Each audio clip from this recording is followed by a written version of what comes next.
Sleeping Dogs now 10 years. Guys, I swear I'm not planning to have only anniversary videos, honest. It just so happens that I'm thinking about a game, check its Wikipedia page, see the release date and gotta make another video now.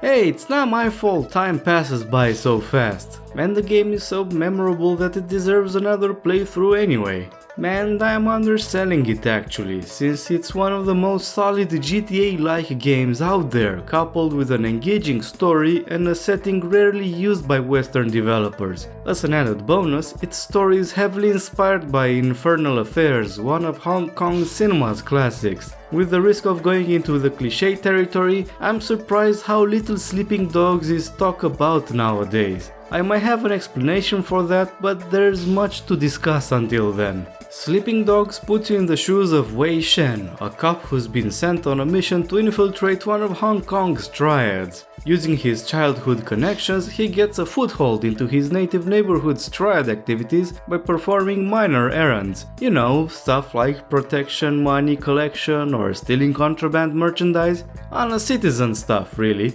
These errands become more and more elaborate as the stakes get higher. A neat feature is that two different types of XP are awarded, one for your cup and another for your tried experience. The former involves doing as little collateral damage and hurting as few innocents as possible. You know, the boring approach. The latter fills up the more violent and impressive feats you achieve while doing your thing. Each type of experience comes with its own ability tree, so there's an incentive to rack up as much of each XP as possible during missions. Naturally, for an open world game like this, it's crucial to have many side activities to keep you busy between missions. In this case, they're generally welcome, but I wouldn't call them amazingly varied either. The best and most elaborate of the bunch are the police cases. In them, Wei uses his tried connections to help a police inspector solve tricky crimes that nobody else seems interested in. They have a bit of a story and some recurring characters, but their gameplay structure isn't that much different to the main missions. Then there are the street races, which are okay in principle, but they're severely hampered by the awful AI your opponents are blessed with. I'm not exaggerating when I say that the only one who can defeat you is yourself. Quite a shame, considering that the driving in Sleeping Dogs is satisfying and makes you want to take the city for a spin even when you don't have something in particular to do. You can also perform cop jobs, mostly involving catching and arresting criminals. These are hilarious if you drive like a maniac and kill a bunch of pedestrians, since they give you jack shit cop experience if you do so. I'm just trying to imagine your colleagues' sheer disappointment when they look at the carnage you caused while attempting to arrest some chump who's going over the speed limits. The joys of law enforcement. You can also hack cameras to catch drug dealers. The latter part is, simply put, brain dead. You point the camera, press enter, watch an unconvincing cutscene, and that's it. This could have been cut from the game and I wouldn't miss it one bit, but the hacking component is enjoyable and I was glad whenever I encountered them in regular missions. There are logic games consisting of forming a combination of 4 unique digits. Each try indicates which numbers aren't present in the solution, those that are but in different positions, and which are correctly chosen. The strategy is identical every time you approach them, but I like solving them despite that. There are several other minigames, but they're neither exciting nor challenging. Unfortunately, the rest of the side activities are more in the they exist territory. On top of that, Sleeping Dogs suffers the same fate as other open world games, where the side activities dry up almost entirely in the late game. When you reach that stage, the size of the city becomes absolutely irrelevant, since all you have to do is to drive from one story mission to the next. Having said that, the situation isn't as dire as it seems, mainly because the gameplay is solid and holds up for the most part. One of the most impressive features is the hand-to-hand combat system, with traditional Asian martial arts front and center. Not only does it make perfect sense given the setting, but it also gives combat a nice flow to it. This includes the animations, as they're excellently selling the whole experience. You can learn many move combinations as the game progresses, and they certainly make fights more exciting and varied. You can also use environmental props to your advantage, just like any brawler that respects itself. Too bad they're instantly killing opponents because you can grab people one by one and clear them out in some fights, severely decreasing the difficulty. Set difficulty isn't that high to begin with due to enemies attacking you one by one in most cases. The only situation where I had issues was in this unique challenge fight where enemies dealt poison damage. This meant you must go for an almost perfect run to win, unlike virtually all the other fights you partake in. And for the sake of making a comparison, I can say that the Batman Arkham games offer a more polished brawling experience. But despite the good hand-to-hand combat system, the issue is that as the story progresses, missions involving guns become more and more numerous. And since the gunplay is not that interesting to begin with, that's a problem. The gunplay feels underwhelming, and I personally wanted to get rid of firefights as fast as possible in many cases. Thankfully, you can slow down time if you vault over an object and aim. This is perfect for executing all your enemies with easy headshots. I'm having trouble finding missions heavily reliant on shooting anything else but boring, unfortunately, since they can be reduced to this sort of gameplay.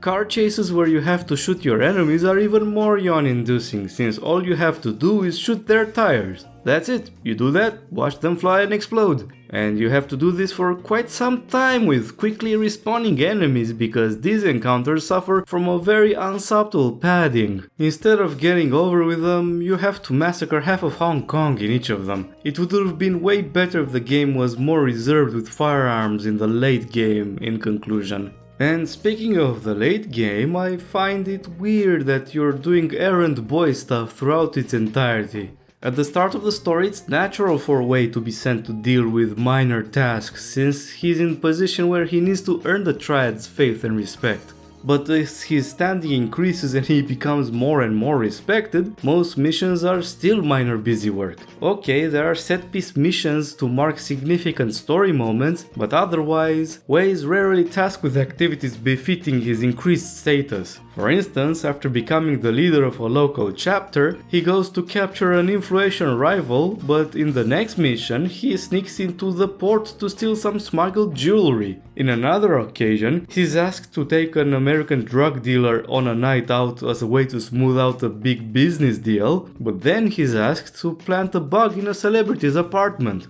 Despite reaching the position where he has leadership responsibilities, this theme is not present in any of the main story's missions. You act as an obedient henchman regardless.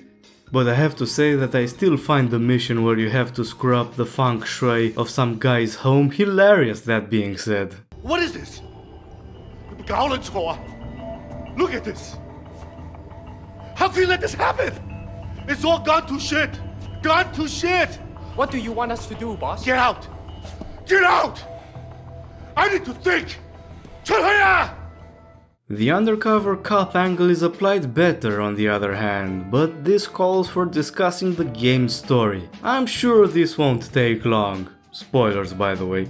I mentioned earlier that it's heavily inspired by Infernal Affairs, and it is, sort of. The Hong Kong part is pretty self-explanatory by this point in the video. Sleeping Dogs does a good job showcasing its look and feel, as far as I can say as a man that never got close to that part of the world. And while the movie has subtle commentary about the city's transition from British to Chinese control, the game doesn't dwell on that. It keeps the political themes to a minimum, in fact. The only mention of the relationship between the city and mainland China came out of the blue during a side mission, and it was such a surprise that I couldn't even catch it in my recording. I wonder if this approach is by choice though.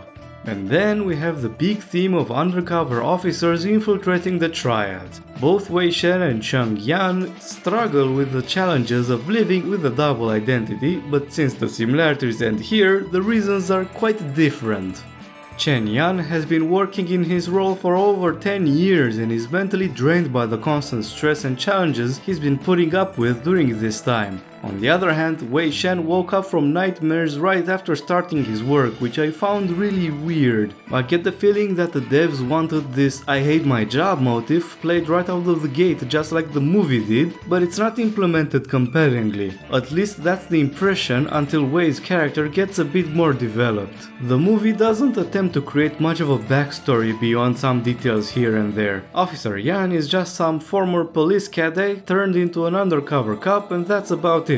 On the other hand, the game goes down the path of a revenge story that gets a very slow reveal. Wei was chosen for the mission not just because he was a capable cop like Yan was, but also because he grew up in the same neighborhood as some of the Triad members he's meant to contact. There's no direct explanation of Wei's motivations for choosing this job, but bit by bit you find that Wei had a sister that got caught up in the Triad's drug and prostitution business many years ago. Even after living with his family to the United States, she succumbed to the drug addictions she caught up back in Hong Kong. While not the most original motivation, it certainly works for the intended narrative. It also explains Wei's mental struggle as he's torn between his loyalty to his job as a police officer and his long-held personal animosities towards the Triads.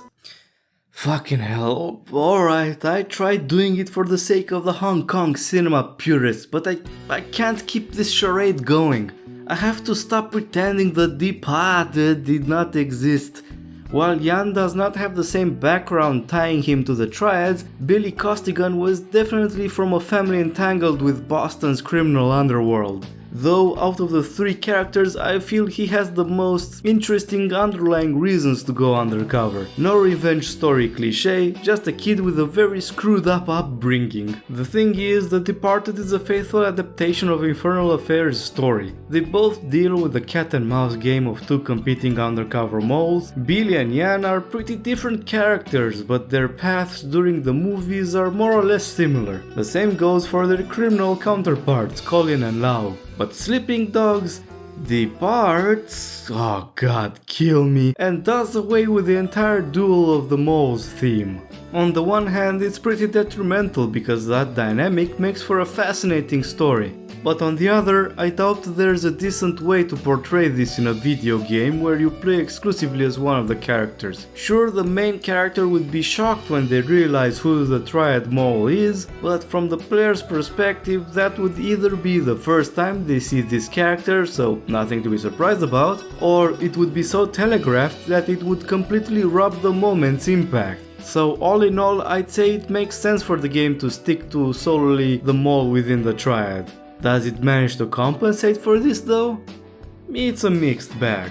On the one hand, Wei's superior is Pendrew, an officer who acts by the "any sacrifice is justified" philosophy and bends all the rules that can be bent. He more or less encourages Wei's straying from the path of the dedicated law enforcement agent, which is interesting to witness in the context of his character's development. But on the other hand, Pendrew is telegraphed as the villain right from the voice acting. I'm sorry, but you can't have the only English speaker with a non-Asian accent to be the poshest British man and expect me to not believe he's a villain. No, Officer Shane, I'm not. But you clearly have forgotten who you're speaking to. At the end of the game, the mask is finally off, surprising absolutely nobody that's reached this stage of the story, and rats out Wei's identity as a punishment for, trying to complete the mission he was sent out to do initially? I don't know about you, but I don't find this dynamic very interesting. In the movies, there's an almost parental relationship between the undercover officer and the handler. This includes their death scenes, implying that the main characters are fucked since nobody else knew their real identity. In this sense, Wei is never in danger, since all three characters that know he's undercover are never close to dying and taking their secrets to the grave. Not all's bad, because there's quite a recovery when it comes to Wei and how he interacts with members of the Triads. There's no comparison with the movies in this department. They're way too short to establish anything of the sort if I'm to be fair with them. Wei infiltrates the Triad by contacting his childhood friend Jackie Ma, who's not in any way, shape or form similar to his real-life counterpart. Except for his disappearance. Anyway, the dynamic between them is fundamental to Wei's character arc. Initially, he treats their relationship as a means to an end, but as things progress, he becomes more and more loyal to the friendship they share, even to the detriment of his duties as a cop. Winston, the local Triad leader you work for at the start, is also important. His death marks a turning point both in what the undercover operation involves and Wei's personal loyalties, since now he has become a high-ranking member of the organization. It becomes apparent that way superiors in the police force were correct to worry about his loyalties. Every interaction with his triad contacts leaves a personal mark, either as a life lesson or a personal hatred towards someone. Last but not least, Wei's interactions with his old martial arts teacher are an avenue to question what it means to live a double life. Wei never mentions his real mission outright, but his teacher understands the subtle clues and uses them as an avenue to teach his student more lessons, all sprinkled with a touch of Buddhist philosophy. I hope you didn't expect something more profound on this subject, because the channel talking about video games ain't it, folks. In conclusion, I'd say Wei is an interesting character, albeit not what you'd call special. It's unfair to compare a video game story to either movie. It's evident that Sleeping Dogs did not attempt to use a filmmaker's storytelling techniques, and that's assuming the developers would have been capable of emulating them to begin with, because, let's be honest, game development and cinematography skills aren't part of the same phrase most of the time. But I think bringing the movies into discussion was warranted, considering that the label of unofficial adaptation of Infernal Affairs is one of Sleeping Dogs' most discussed features. That being said, there are some elements the game does better. It takes the advantage of a medium and its significant longer length and creates a more fleshed out protagonist and cast of supporting characters. It doesn't talk pretty much at all about Hong Kong and has a less interesting undercover cop storyline, but it doesn't detract from its strengths. You can definitely watch the movies and play the game and you won't feel like the time was wasted with the latter. The fact that 10 years later the gameplay is still enjoyable and impressive is just more of a reason to play it if you haven't done it before. Hell, it's even worth a replay despite the lack of features more modern open world games have brought to the table since. But in the end there's the question of why is Sleeping Dogs such a not talked about subject anymore? Well, despite its strengths, the reality is that the game doesn't really reinvent the wheel. Many aspects of its gameplay are very solid, but at the same time they're not innovative at all. And to add salt to the wound, despite having Hong Kong as a very distinct setting, it's not really taken advantage of. Instead of being memorable because of the activities you can perform in it, it's mainly remembered due to it being Hong Kong, and I don't think that's quite enough. Thanks once again for listening to this guy talking about video games. Next video will be some unfinished business, so stay tuned. Until next time, cheers!